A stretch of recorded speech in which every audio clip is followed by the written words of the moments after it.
En la sección previa estuvimos mirando a los simbolismos del dólar americano y vimos como todos estos simbolismos son masónicos y aparecen en el dólar después del tiempo del presidente Roosevelt. Apocalipsis 13:11, después vi a otra bestia que subió de la tierra, tenía dos cuernos semejantes a los de un cordero, pero hablaba como un dragón. Vamos a tratar con esta profecía en detalle en otra conferencia. Ejerce toda la autoridad de la primera bestia, la cual encontraremos definida como el catolicismo romano, que surgió antes, y hace que la tierra y sus habitantes adoran a la primera bestia, cuya herida mortal fue sanada. Ahora aquí hay un aliado protestante que impondría las doctrinas papales. Pero se hablará de eso en otra conferencia, una conferencia completa titulada Dos bestias se vuelven amigas. Si mira la arquitectura, es interesante. Este es San Pedro, es el edificio del Capitolio, donde está en el Senado del Parlamento norteamericano. La arquitectura es idéntica. Por supuesto, el edificio mismo fue diseñado, el americano, por la masonería. Y la masonería está bajo el control ¿de quién? De la orden jesuita. Ahora miremos algunos de los simbolismos por allí y algunos de los interesantes asuntos. Ahora estamos listos para la Segunda Guerra Mundial y las tres personas que desempeñan el rol principal entre los aliados son este hombre de aquí, Winston Churchill, y él era un ¿qué? Un framasón de grado 33. Vimos que Roosevelt, en su completa regalía masónica, era un framasón de 32 o 33 grados. Y luego tenemos a Stalin, quien era, por supuesto, un miembro del Gran Oriente, framasón de grado 33. Todos ellos están del mismo lado. Extracto de un informe por el embajador Harriman en Moscú al Departamento del Estado en Estados Unidos del 30 de junio de 1944. Stalin pagó tributo a la ayuda rendida por los Estados Unidos a la industria soviética antes y durante la guerra. Él dijo que cerca de 2/3 de todas las grandes empresas industriales en la Unión Soviética habían sido construidas con la ayuda de los Estados Unidos o su asistencia técnica. El otro tercio había venido de Inglaterra. Entonces, ¿quién construyó a la Unión Soviética? ¿Quién la construyó? El Occidente. El Occidente la financió y la construyó. Aquí podemos ver a Winston Churchill en su logia masónica druida, con todos sus colegas druidos alrededor de él. Esos son hechos genuinos. Esto no es solo una conjetura. ¿Usted se recuerda del ataque japonés a Pearl Harbor? Bueno, afortunadamente ya los 50 años del acta de secreto ya se pasaron y ahora está comprobado como un hecho, porque esto ha sido revelado, que ellos sabían que Pearl Harbor iba a ser atacado. ¿No es correcto? Y decidieron no hacer nada acerca de esto. ¿Por qué? Porque ellos necesitaban un accidente para comenzar una guerra. La Constitución americana no les iba a permitir de entrar en una guerra. Necesitaban un incidente, un accidente, y lo crearon. De hecho, eso es un asesinato en masa de su propia gente. ¿No es correcto? Porque ellos sabían acerca de esto, esto es conocimiento público, esto está en las noticias, los 50 años de secreto han terminado, ya nadie puede negarlo, ya es un hecho. Así que América ya una vez ha matado a miles de su propia gente para permitir que algo llegara a ser posible que no era posible antes. Una vez que lo hicieron con éxito, ¿usted cree que lo podrían hacer nuevamente? Me pregunto. ¿Qué hay sobre el otro lado? Hitler. Hitler dijo, aprendí mucho de la orden de los jesuitas. Hasta este momento nunca ha habido algo más grandioso en la tierra que el sistema jerárquico de la Iglesia Católica. He transferido mucho de esta organización a mi propio partido. Los SS, los escuadrones de protección durante la época nazista en Alemania, estaban constituidos de acuerdo a los principios de jesuita. Himmler, la cabeza de los SS, estaba estrechamente asociado con los jesuitas por medio de su padre y hermano. Hitler dijo de él, puedo ver en Himmler como nuestro Ignacio de Loyola. Y José Goebbels era también un jesuita entrenado. Así pues, de los dos lados, ¿quién los controla ambos? El mismo partido. Esto se llama tesis y antítesis. Goebbels, Himmler, estas personas eran jesuitas, eran fascistas. Adolf Hitler, fascista, usando el simbolismo del dios Sol, la cruz maltesa, los símbolos del dios Sol.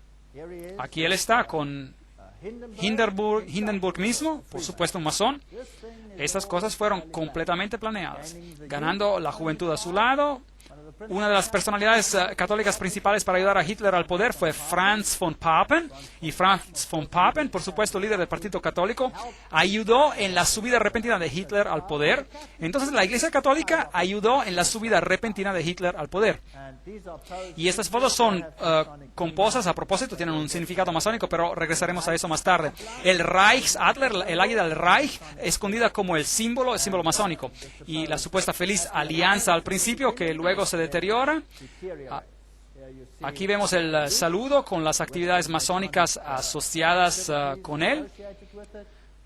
Aquí él está junto con los líderes de la iglesia. Y aquí puede ver a los cardenales saludando a Hitler con el saludo nazista de Heil Hitler. Así que la iglesia estaba muy envuelta con el movimiento nazi. Aquí hay todo un grupo de cardenales dando el saludo nazi de Heil Hitler. El Papa y el Führer. Usted se recordará que incluso hasta el día de hoy hay un tremendo enojo por el Papa Pío, que ahora, de hecho, ya está en su vía hacia la santidad, gracias a su conexión con el movimiento nazista. Bueno, aquí está el nuevo Reichsbischof, Ludwig Müller, el protestante que saluda a Hitler con un buen apretón de manos. El anterior obispo protestante ya no estaba en vida porque Adolf Hitler lo había ejecutado. Entonces debió haber sido una marioneta en el contexto religioso. Así que los católicos y los protestantes uno al lado del otro. Ahora, entienda lo que es guerra. Pensemos en la guerra. ¿Quién es el problema en términos de la Iglesia Católica? Primeramente, la Iglesia Ortodoxa del Este había sido un problema. La Primera Guerra Mundial resolvió este problema. El zar había sido removido y la Iglesia Ortodoxa había sido sujetada, al igual que todas las iglesias, para hacer que se vea correcto, por el comunismo ateístico. Pero los líderes del comunismo eran todos católicos. De hecho, he viajado en muchos de esos países y las personas mayores de edad, todas me dijeron, ahora comprendemos por qué los líderes de los regímenes comunistas, porque ellos todos asistían a la Iglesia Católica. ¿Por qué si todos eran ateístas, eran tan buenos católicos? Bueno, este poderoso ejército se levantó, pero Alemania se divide. Está dividida. El norte de Alemania y particularmente el este de Alemania es todo protestante. Son luteranos. Y son escépticos del papado. Mientras que el sur de Alemania es todo católico. En los países ortodoxos como la entera Unión Soviética, tenemos a la Iglesia Ortodoxa controlando el pensamiento de las personas. Ahora, desde la subida al poder del comunismo, eso ha sido reducido o sujetado, y la Iglesia Ortodoxa ha sido sujetada a los estados, a los gobiernos. Ahora viene esta guerra poderosa. Los símbolos que se llevan aquí son los símbolos de Lucifer. También se usa en la teosofía, allí puede verlos. Allí está la esvástica, la serpiente que todo lo ve. Y Adolf Hitler mismo era un tremendo ocultista. Por supuesto, como un iniciado de jesuita lo tenía que ser. Pero, por supuesto, su vestimenta, su máscara exterior de religión era el catolicismo. Usted encontrará la misma esvástica en el pie de Buda. Como les dije antes, fue un sacerdote jesuita, el padre Stempfle, y no Hitler, quien realmente escribió Mein Kampf, Mi lucha, el libro. Así que un jesuita escribió el libro. Los SS tienen los mismos símbolos como la sociedad secreta de calavera y huesos. La calavera con huesos cruzados, Meine Ehre heißt Treue, mi honor significa lealtad, fidelidad. Los SS habían sido organizados por Himmler de acuerdo a los principios de la orden jesuita y se convirtieron básicamente en la nueva, si desea, Inquisición. Y cualquiera que no obedeciera al sistema era destruido. Ahora, se lee mucho en la literatura sobre los 6 millones de judíos que fueron destruidos. Pero no leemos nada sobre más de 2,5 millones de personas de las más brillantes en Alemania. Todos los profesores, todos los alemanes inteligentes y altamente educados, quien fueron matados por Adolf Hitler. Hombres pensadores no pueden ser tolerados en tales regímenes. Degradar el pensamiento individual. Debemos de tener de un lado siervos y del otro la élite. De un lado a los goyems, el ganado, y del otro los super iluminados. Y muy irritante. Recuerden que la revista jesuita Civiltà Católica, medio de comunicación de los jesuitas, dice muy francamente, el fascismo es el régimen que corresponde más estrechamente a los conceptos de la Iglesia Católica. El fascismo es fascinante. Bueno, disculpen el retruécano, pero bueno, el fascismo tiene un líder central. Y ven, el Papa, finalmente, un líder central, control total sobre las personas, aunque la gente cree que está libre, porque consiguen todo lo que requieren. A diferencia del comunismo, ellos pueden tener derechos de propiedad, pero los derechos de propiedad están entre comillas, y regresaré más tarde a eso en otra conferencia, en caso de que usted haya sido engañado a creer esto. Ahora, aquí están las fascie, el manojo de varas acompañado por una hacha o por una lanza que simboliza el poder sobre la vida y la muerte, llevado por el oficial romano como un símbolo de autoridad. Bajo la República, el cónsul o pretor, cuando comenzaba una expedición, tomaba sus votos en la colina Capitolina, donde ahora se encuentra el Vaticano, de hecho, un hecho bien simbólico. Si él era aclamado imperator, en otras palabras, un líder por sus tropas, él cubría su fascia con un laurel y a su vuelta depositaba la corona sobre la colina de Capitolina. Todo conduce a Roma. Qué historia fascinante. Así que, donde usted encuentre los fascie, usted debe saber que Roma está detrás de esto. Los regímenes fascistas usan los fascie, así que los fascie pueden parecer como una hacha, o un hacha que puede ir a través, o puede ser una lanza, como lo era en la Revolución Francesa. Estas son las fascie.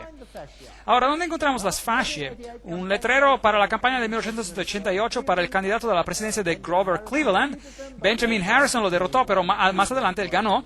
Cleveland fue reelegido a un término no consecutivo de presidencia. Allí está en su águila en pie de 2 fascie. ¿Lo ve? El fascismo ocultado en los Estados Unidos. ¿Sabía que los Estados Unidos debería estar alejado como el cielo de la tierra en cuanto al fascismo? Bien, bueno, eso es fascinante. El edificio del Capitol en los Estados Unidos, si usted va a la cumbre, eso es el resultado. Fascie, fascie, fascie. Así que los Estados Unidos finalmente se convertirán en un estado fascista. Nadie hubiera creído eso hace 50 años, hace 100 años atrás, hace 10 años atrás, quizás ni siquiera 5 años atrás. Hoy, ¿cómo se ve? Hay control poderoso del Estado sobre cada uno, así como en los tiempos de los SS en Alemania. Si usted se mueve, está saliendo de una nueva ley la cual vigilará a la gente del Estado. ¿Sí o no? Sí, el proyecto de ley llamado Patriota. ¿Ha escuchado de eso? Hay toda clase de leyes interesantes saliendo. Ahora, ¿de qué tipo de gobierno es ese? Interesante. Ahí está. ¿Sabía que las fascie aquí, la fascie detrás de la tribuna del podio de la Casa de Representativos en Washington, D.C., ¿las ve? Note, detrás de las sillas aparece un hacha dorada, allí está, y el hacha y las fascie. Así que de siempre lo saben, solo están esperando por la oportunidad, pujando el tiempo. Monedas romanas antiguas con los fascie. Aquí está una fascie detrás de una moneda de 10 centavos en América, con una llama ahí, una fascie en el dólar americano. Y los presidentes sentados a los lados de los fascie, ahí está Washington, incluso Abraham Lincoln se sentó en una silla con fascie. Aquí está la insignia de la Guardia Nacional, tiene fascie, hay fascie en la Estatua de la Libertad. Leamos lo que Anthony Sutton, se recuerda de este hombre que escribió acerca del grupo Calavera y Huesos, educado en la Universidad de Londres, Göttingen y California, investigador en el Instituto Hoover. Ese es un hombre importante. Veamos lo que él tiene que decir. ¿Cómo la orden crea guerra y revolución? Habla de la sociedad secreta Calavera y Huesos, que son los Illuminati, que tienen a los jesuitas detrás de las escenas. La historia operacional de la orden solo puede ser entendida dentro de un marco del proceso dialéctico hegeliano. Hegel, el gran hombre que dijo, siempre crea dos direcciones, tesis y antítesis, y rózalas bien rosadas. ¿A quién le importa cuántas personas mueran en el proceso? Luego tienes la síntesis, lo que realmente es lo que uno desea conseguir. De este axioma sigue que el conflicto controlado puede crear una historia predeterminada. Por ejemplo, cuando la Comisión Trilateral discutió el manejo del conflicto, etcétera, etcétera, ya hemos leído toda esta cita antes, ya que la voy a pasar por alto. La síntesis, eso es el resultado del proceso, la síntesis buscada por el establecimiento es llamada la nueva orden mundial. Sin el conflicto controlado, esta nueva orden mundial no ocurrirá. Las acciones individuales aleatorias al azar de las personas en la sociedad no producirán esta síntesis. Es un síntesis artificial y por lo tanto tiene que ser creado. Así que uno escucha de una guerra aquí, una guerra allí, una revolución aquí, una revolución allí. Las revoluciones tienen que ser financiadas. Uno nunca escucha de dónde viene el dinero para financiarlas. ¿Quién financia las revoluciones? ¿Quién las controla? ¿Ven? Tenemos a nazis contra la Unión Soviética, Corea del Norte, el norte de Vietnam, ad nauseam hasta el hastío contra los Estados Unidos. El conflicto procura beneficios mientras empuja al mundo siempre más cerca del único gobierno mundial. Ahora, ¿no es lógico que eso es lo que Satanás quiere? Él quiere un único gobierno mundial.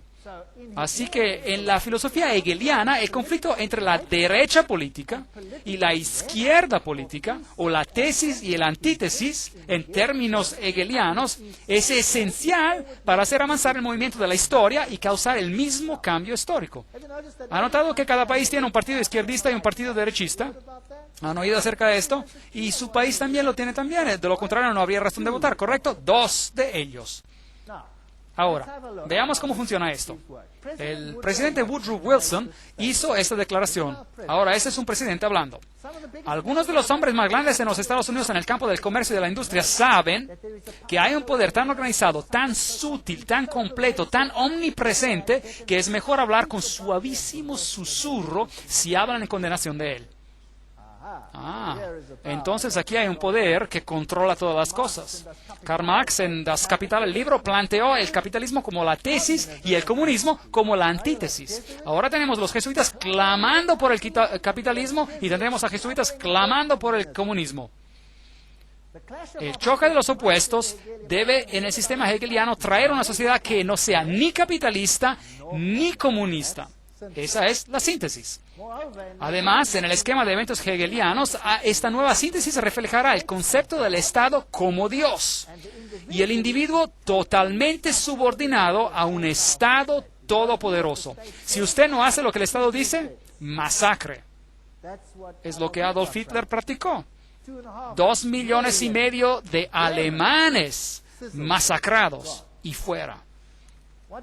Entonces, ¿cuál es la función del Parlamento?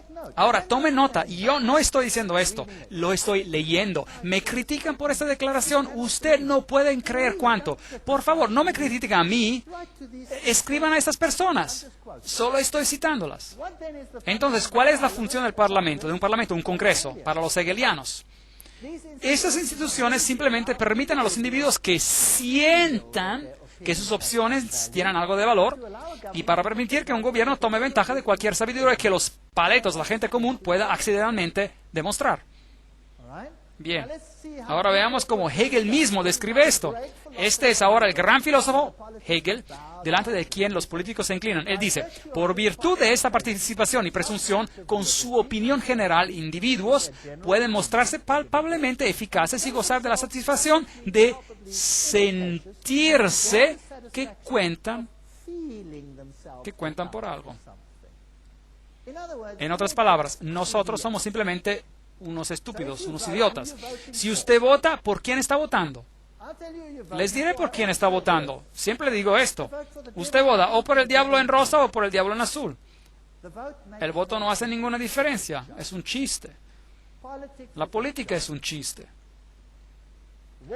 Guerra. El conflicto organizado de las naciones por los hegelianos es solo el resultado visible del conflicto entre ideas. Como John Dewey, el querido hegeliano de la educación moderna, él está, de hecho, en control de toda la educación en el Nuevo Mundo y dice, la guerra es el predicador más eficaz de la vanidad de los meros intereses limitados. Pone un fin a ese egoísmo egocéntrico del individuo por el cual él clama a su vida y a su propiedad como suya o de su familia.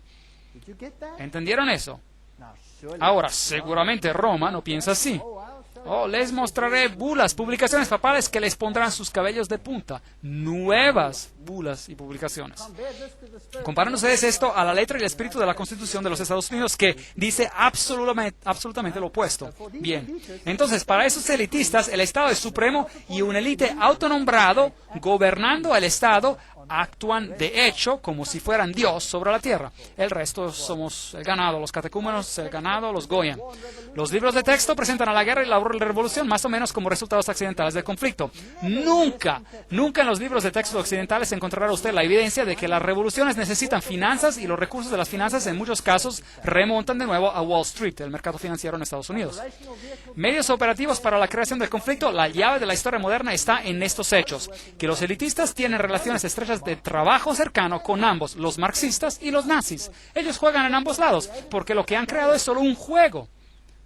En este memorando presentaremos el concepto de que la historia mundial, ciertamente desde 1917, refleja el conflicto como deliberadamente creado con el objetivo de traer una síntesis, una nueva orden mundial. Bueno, veamos cómo funciona. Aquí está la orden. La tesis es la Rusia marxista. Estamos presentando la Segunda Guerra Mundial ahora. La antítesis, la Alemania nazi. ¿Quién los financió? ¿Quién financió a los rusos?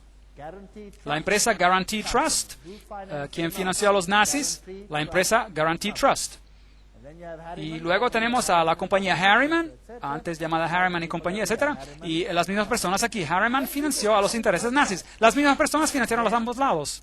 Luego tenemos la revolución bolchevica en 1917 y en 1933, la ascensión de Hitler al poder, el conflicto entre los dos, tremenda ganancia y el resultado. Después de la Segunda Guerra Mundial, las Naciones Unidas da el primer paso hacia la nueva orden mundial. Ahí lo tenemos. Maravilloso.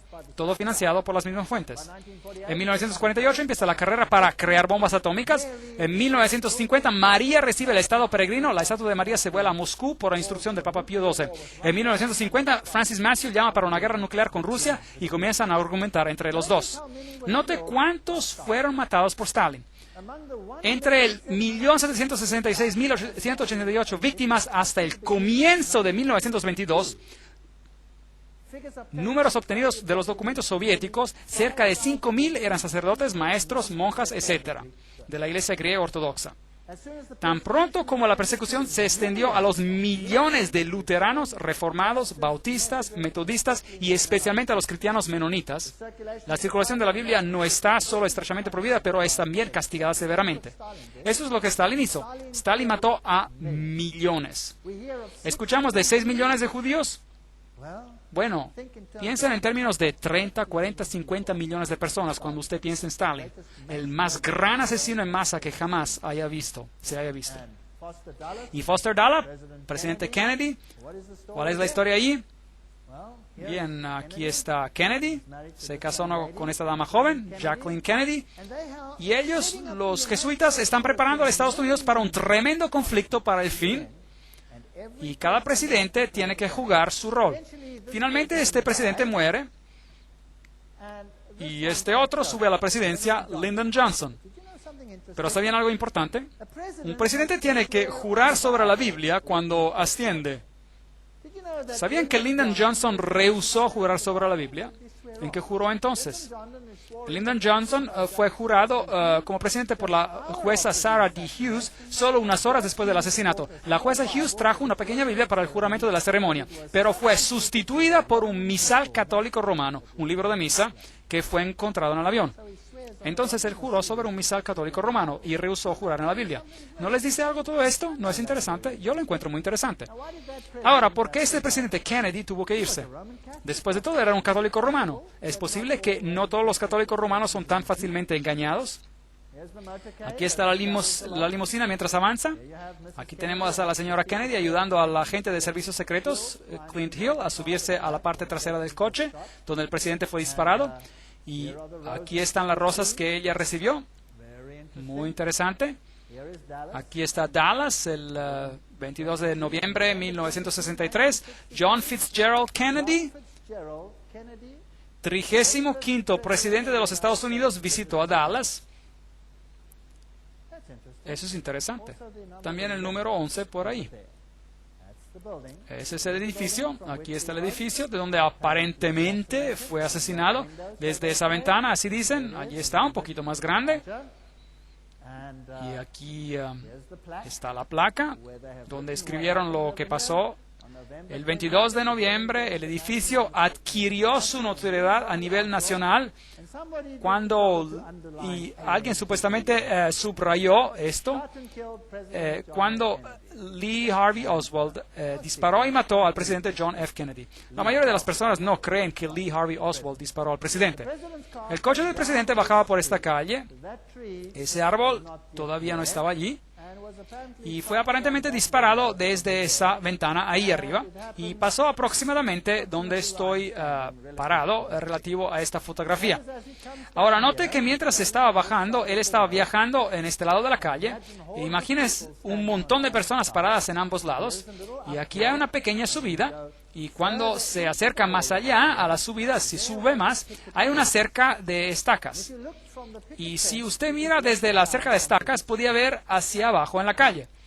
Y aparentemente, cuando los disparos se dispararon, más de 100 personas, incluyendo la policía, no corrieron a ese lado arriba, pero corrieron hacia la subida, hacia la cerca de estacas.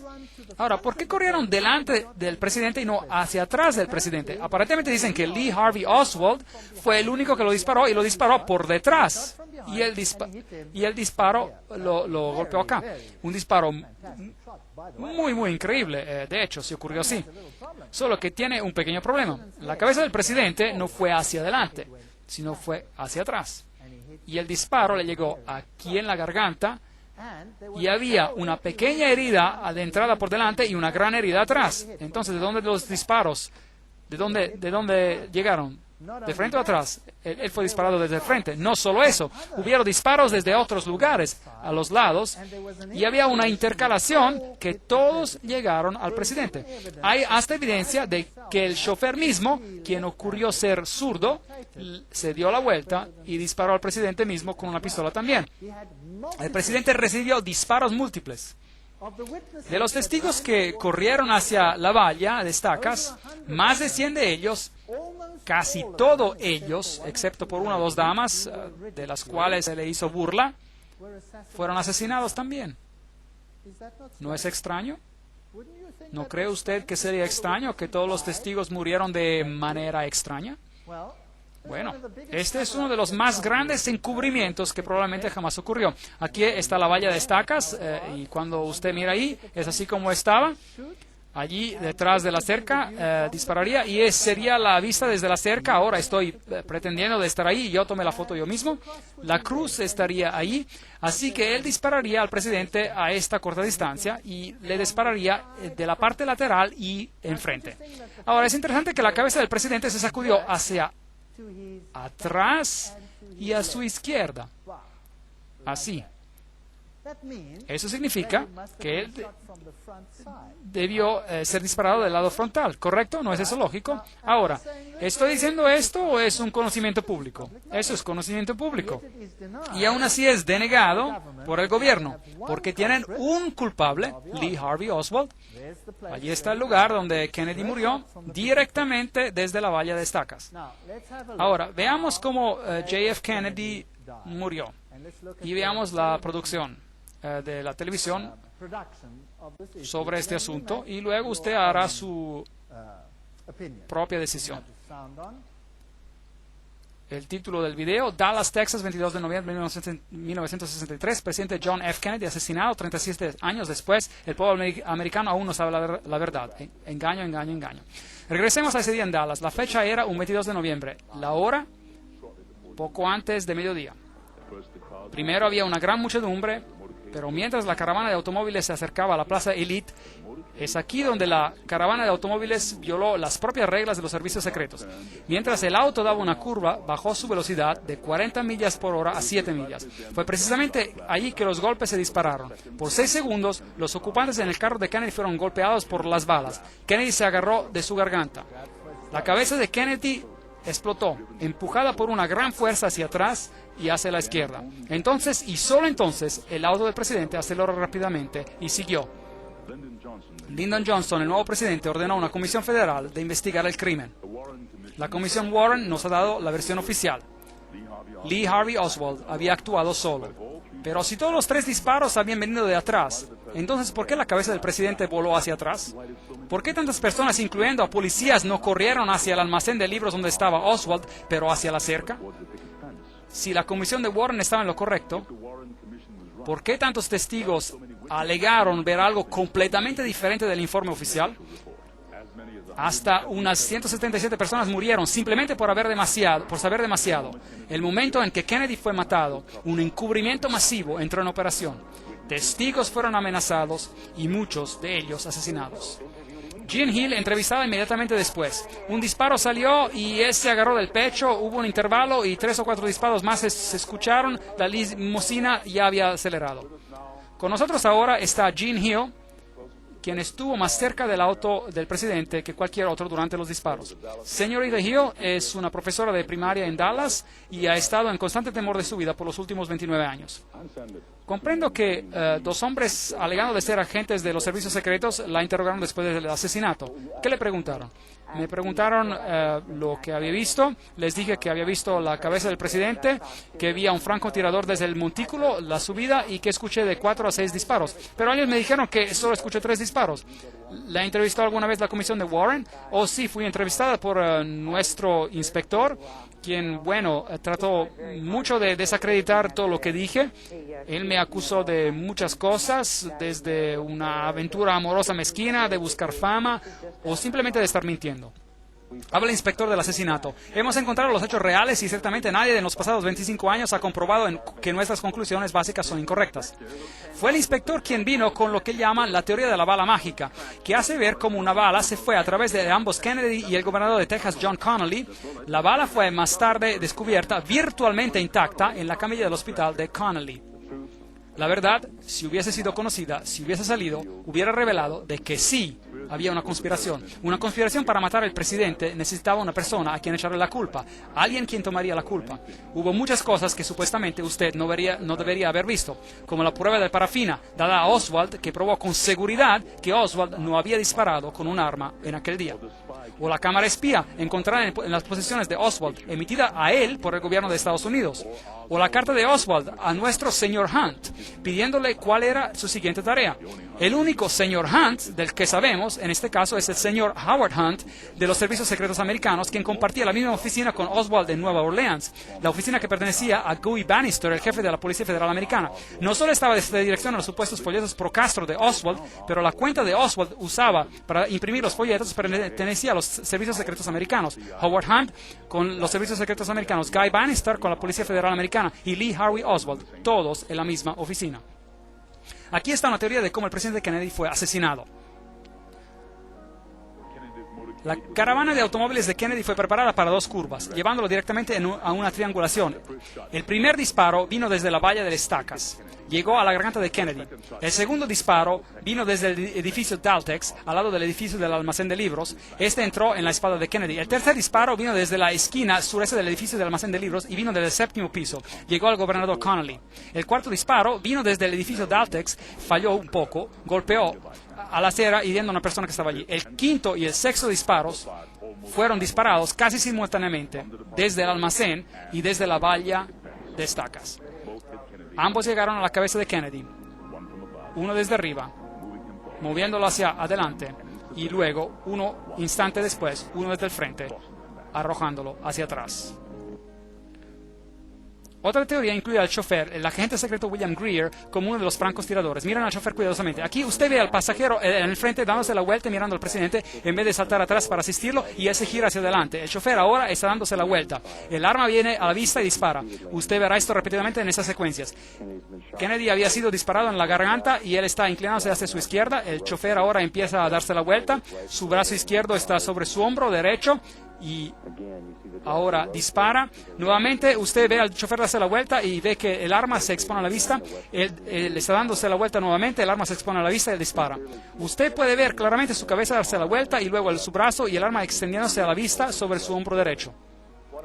Una de las primeras actividades de William Greer, el chofer, después de que la limusina presidencial llegó al hospital de Parkland, fue de obtener un cubo y una esponja y agua y comenzar a lavar la sangre y pedazos de cerebro de la limusina del presidente. Hay una nueva teoría acerca del asesinato de John F. Kennedy. Un científico del gobierno indica que las cintas audio de la policía proveen nueva evidencia de que hubo un segundo francotirador. Si pudiera ser probado que el sonido en la cinta fue un disparo y que de hecho vino desde la subida de hierba, entonces proveería algo de evidencia de que hubo un segundo francotirador además de Harvey Lee Oswald. Pero hasta ahora pocos están de acuerdo con la conclusión hecha por Thomas. Hola. Sí, Ray, adelante, por favor, hable. Me gustaría saber por qué ha tomado tanto tiempo para obtener esta información y que la verdad sea expuesta. Le responde Víctor Marchetti, un oficial de la Policía Secreta Americana. Durante el tiempo del asesinato, en primer lugar, todavía no se ha comprobado y no creo que nunca se va a comprobar. El secreto en el gobierno está diseñado para un propósito y solo un propósito. No es de guardar al enemigo o a la oposición de saber lo que está ocurriendo, pero de guardar al pueblo americano de saber lo que está ocurriendo. Y toda la evidencia que existe, o quizás alguna vez haya existido, que implicaría al gobierno en el asesinato de Kennedy, puede estar seguro de que esta evidencia está ahora destruida. Así que, aun si todo se comprobara ahora, las posibilidades de solucionar el asesinato de Kennedy y de dar la culpa a la parte culpable es casi imposible.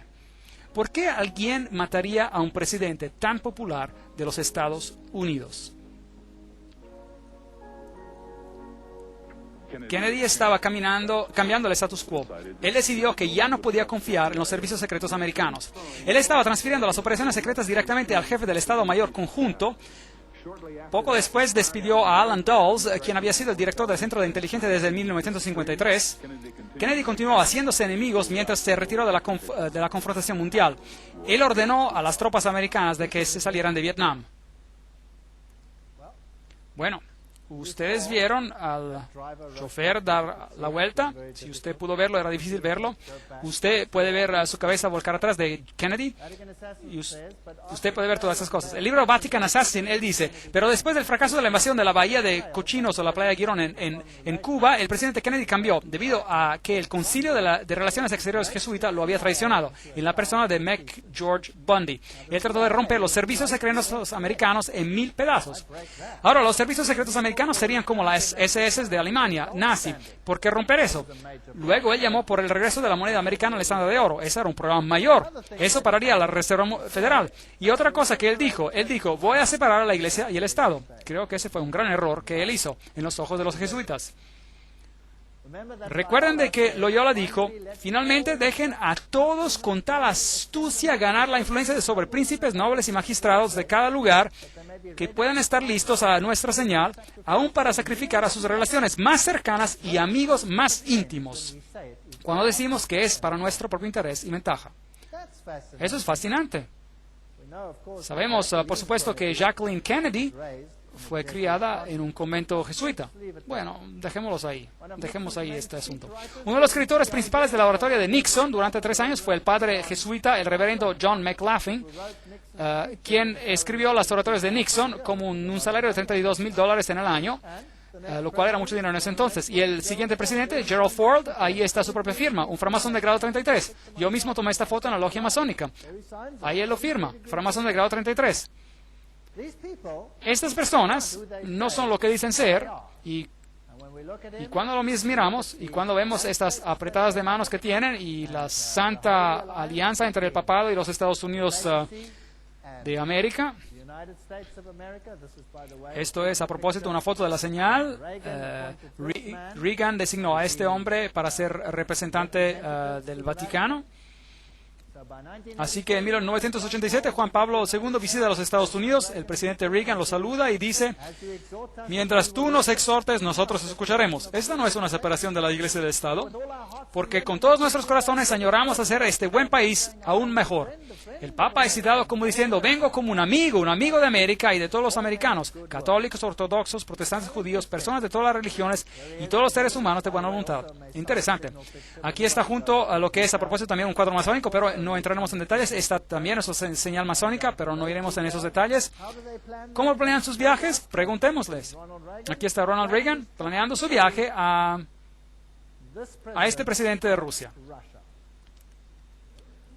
En septiembre, Gorbachev propuso un encuentro precumbre en Reykjavik, Islandia. Washington consistió... los astrólogos escogen la hora y la fecha de salida a las 9:45 de la mañana y del 9 de octubre Reagan voló a Reykjavik. Tiene muy mal el Saturno, tienes que cultivar a Júpiter. Ahora él está actuando como Nabucodonosor. Llamemos a los astrólogos para decirnos cuándo tendría que tomar lugar esta reunión. Usted sabe, el 11 es una fecha muy importante. Los presidentes mueren ese día, edificios se caen. Mi Papa, el Papa Juan Pablo II, confirma para usted como el Papa de mi secreto, el Papa de quien hablé a los niños durante las apariciones, el Papa de mi amor y mis penas. Esto es lo que María aparentemente dijo a los niños en Fátima. Este es el Papa del secreto. María predijo que él tendría o recibiría un atentado de asesinato, y los canales modernos, por medio del padre Goebbels, dicen que este es el Papa de la promesa. Bueno, Malachi Martin, en The Keys of This Blood, las llaves de esa sangre, ese es un trabajo pontífico, escribe claramente la nueva agenda, la agenda del cielo, el gran diseño de Dios por una nueva orden mundial había comenzado. El Papa Juan Pablo ahora andaría zancando en la arena del juego final del milenio como algo más que un gigante geopolítico de ciudad. Él era y sigue siendo el siervo sereno y con confianza, el siervo del gran diseño. Allí otra pieza del lenguaje masónico. Él va a ser el que manda todo, el hombre principal. Todo ese derramamiento de sangre, todas estas guerras. En Alemania, ¿qué pasó? ¿Qué hizo la guerra en Alemania? La Segunda Guerra Mundial. En Alemania, el norte de Alemania fue devastado. Fue bombardeado con bombas incendiarias, lo cual era ilegal de acuerdo a todas las convenciones. Ellos arrojaron bombas incendiarias en el norte de Alemania. La ciudad de Hamburgo fue hecha polvo por bombas incendiarias. Ahora, las bombas incendiarias no solamente destruyen a blancos militares, ¿qué destruyen? Queman seres humanos en vida. Entonces la guerra apuntaba a destruir a las personas. Y luego el este de Alemania, el entero conclave protestante fue cortado y dado a la Rusia soviética por 2 generaciones, donde se les impuso el ateísmo. Hoy ya no existe el protestantismo, porque el protestantismo ha sido destruido. La Iglesia ortodoxa ha sido sujetada, todos ellos son sujetos a Roma. Millones de servos murieron, millones. Ha sido una matanza en los últimos siglos como jamás este mundo ha visto. ¿Por qué? Para ganar el control completo del mundo. Aquí está Gerard Newkirk, declara, en las últimas 2 décadas, particularmente durante los años de Reagan y los 2 últimos de George W. Bush, los Estados Unidos está viéndose menos como una democracia y más como una criatura fascista altamente desarrollada. ¿No es interesante? Yo no estoy diciendo esto, solo lo estoy leyendo. Desprovisto de las idiosincrasias y de los efectos de sus progenitores, donde ellos practicaron esos métodos, esta forma de fascismo tiene una máquina de propaganda que sin duda es la más eficiente que el mundo jamás haya visto. Nos encontramos en un periodo de tiempo interesante. Y aquí usted ve a George Bush con el Papa. Aquí ve el primer ministro de Inglaterra con el Papa. Todos estos miles puntos de luz. Framasones de grado 33, miembros de Calavera y Hueso, Illuminati, framasones de grado 33 con el Papa. Y ahora veamos esta foto. Aquí está el presidente George Bush con el Papa, bajo el cuadro de Ignacio Loyola. ¿Quién va a ser el gran líder espiritual de la nueva orden mundial? Por favor, note este cuadro. El Papa se sienta en el altar del Corazín. Esto es cuando él visitó a Jerusalén y a Israel recientemente. El cuadro del fondo muestra a Cristo con un libro abierto que lee: amad a vuestros enemigos, vendré pronto. ¿Qué más ve en su trono? Una cruz volcada. Allí está también el Papa con una cruz volcada, un símbolo de la victoria de Lucifer sobre Jesús. Ese es un triste estado de asuntos, y vimos a las enseñanzas del iluminismo, vimos a las enseñanzas de la orden masónica, vimos a las enseñanzas de las sociedades secretas y vimos que Lucifer es su Dios. Así lo dicen ellos mismos. ¿Y qué tenemos que hacer? Salir de ella, mi pueblo. Salir de ella, mi pueblo, para que no sean partícipes de sus pecados. Creo que estamos en el umbral de la historia. Creo que los eventos finales se están desenvolviendo. Y creo que no necesitamos temer, porque Dios dijo que Él les daría la oportunidad de mostrar sus intenciones verdaderas. La apostasía final contra Dios terminará en la victoria más grande que el universo jamás haya visto, y el reino de Dios muy pronto vendrá. Si usted creía que esto estaba bien allá en el futuro, tengo noticias para usted. Está a la puerta. Jesús viene pronto. Gracias.